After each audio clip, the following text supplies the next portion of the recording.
I'm Ellis Martin. Join me now for a conversation with Jordan Trimble, the President and Chief Executive Officer of Skyharbour Resources, trading as SYH on the TSX Venture Exchange and SYHBF on the OTCQB in the U.S.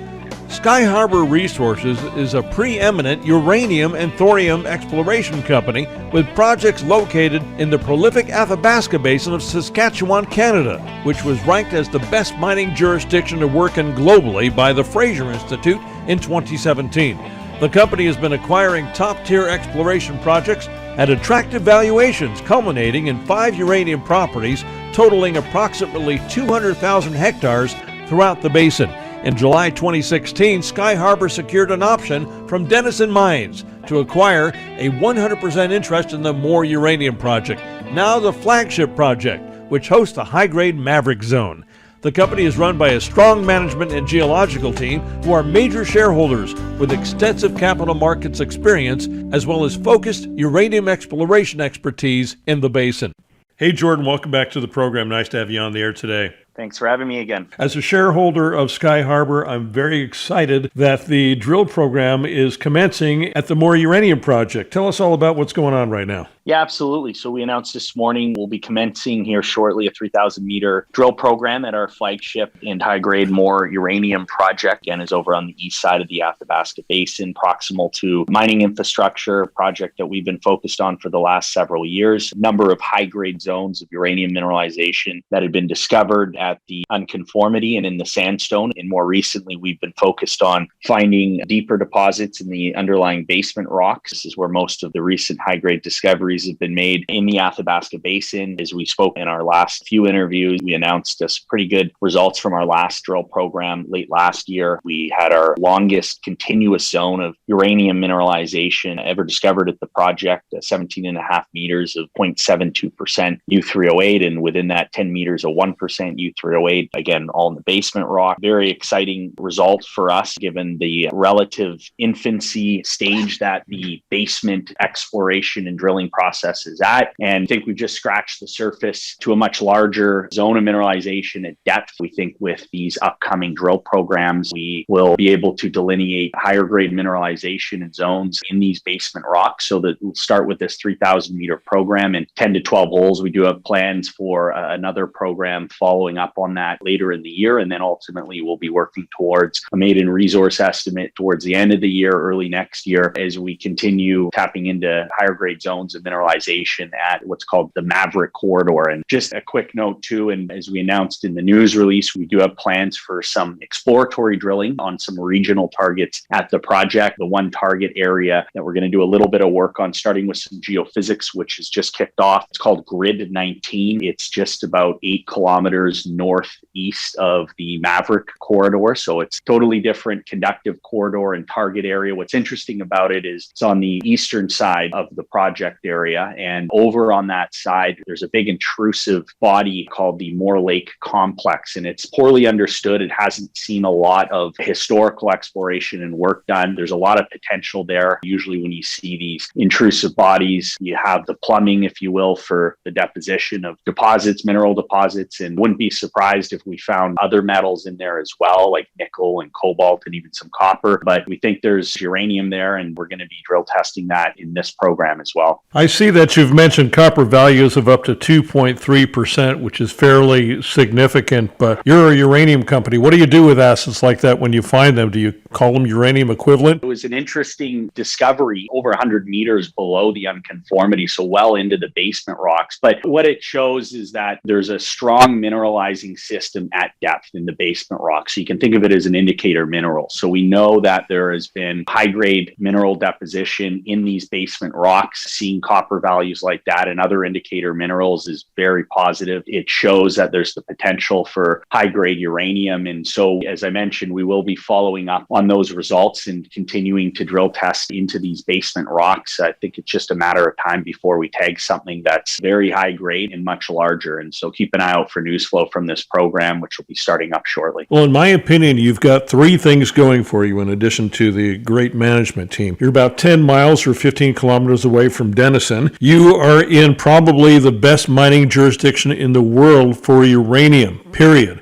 And you've got the highest grade of uranium on the planet as far as I know. It's all there. Look, the Athabasca Basin is really the only place in the world you want to be looking for uranium and developing project at the highest grade depository of uranium. It's been a mining district for many years. There's a lot going on up there right now, and there's been some notable discoveries more recently using some new exploration methods and thinking. And again, we want to emulate the success that other companies like NextGen and Fission and more recently IsoEnergy have had. And there's not many companies. We talked about this earlier. There's not many active uranium companies out there. There's very few. So it's not a crowded sector. Money coming into the space, as we've seen more recently, only has a few names to go to. And just as a segue into an update on the macro picture and what's happening in the uranium mining sector, you've seen just in the last several weeks here and just even in the last few days, a number of mining companies purchase uranium directly in the spot market or from secondary supplies. So we saw Denison just in the last couple of days here announced $75 million financing to purchase a few million pounds in the spot market. Shortly after that, UEC announced a $30.5 million financing to purchase material. And this was all in the back of about a month and a half ago, Yellowcake raising 140 million pounds to buy material and buy Yellowcake. So it's an exciting time. The market's continuing to tighten. I think you'll see this trend of both mining companies and physical holding companies continuing to raise capital to buy uranium in the spot market and draw down secondary supplies and inventories. And ultimately, this is going to lead to, as I mentioned, a tightening of the market. And it's really going to ultimately force the hand of the utility companies that have to come back to the market, that have to start contracting. And we don't need to wait to see the first few utility companies sign those higher price contracts. The mining companies and the physical holding companies and the capital markets are doing that. And it's, again, going to force their hand, and it's going to create a very exciting environment for uranium investors.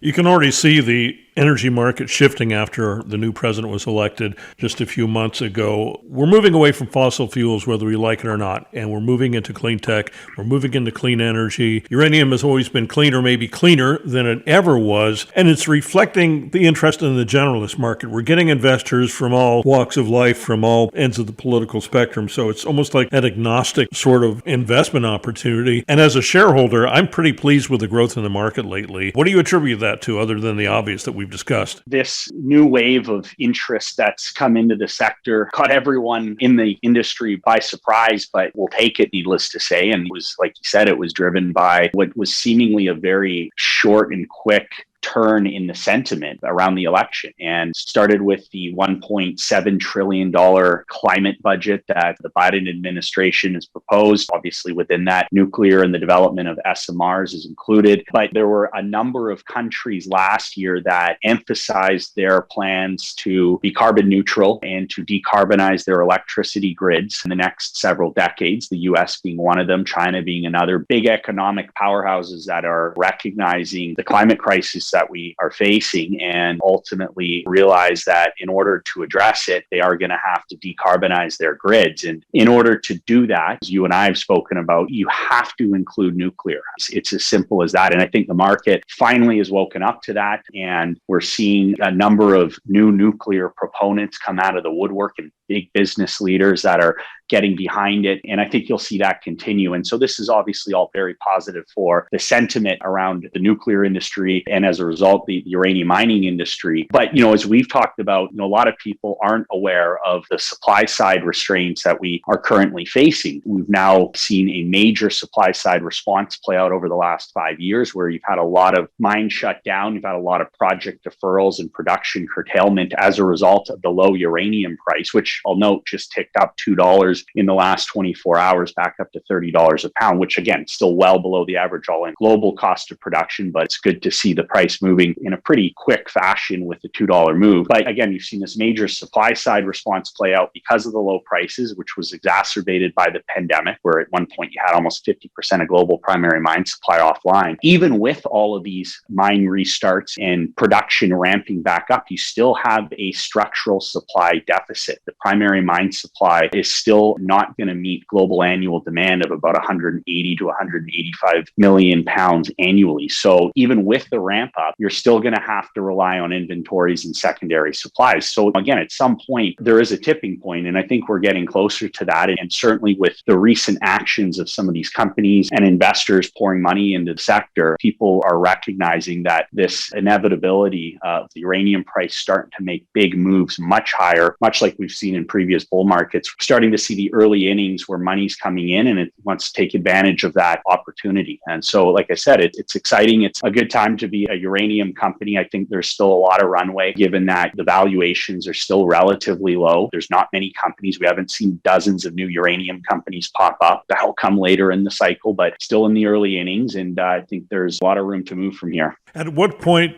do you entertain discussion with the majors? You're an exploration and development company, and you're probably a long way away from that, but I've seen these acquisitions happen very fast.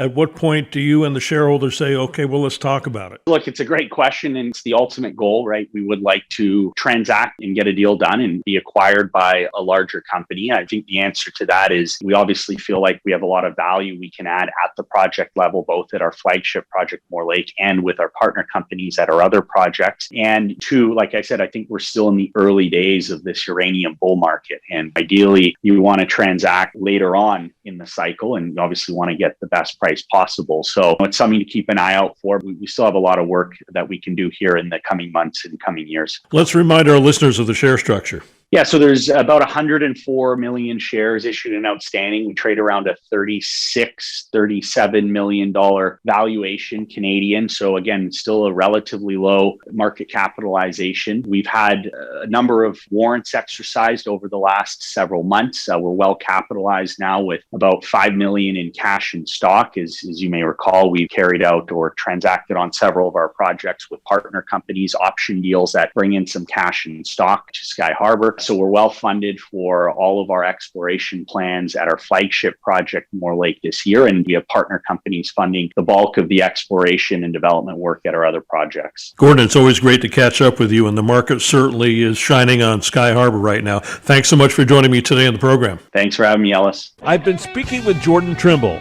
President and CEO of Skyharbour Resources, trading as SYH on the TSX Venture Exchange and SYHBF on the OTCQB in the U.S. For the Ellis Martin Report and Skyharbour Resources, I'm Ellis Martin.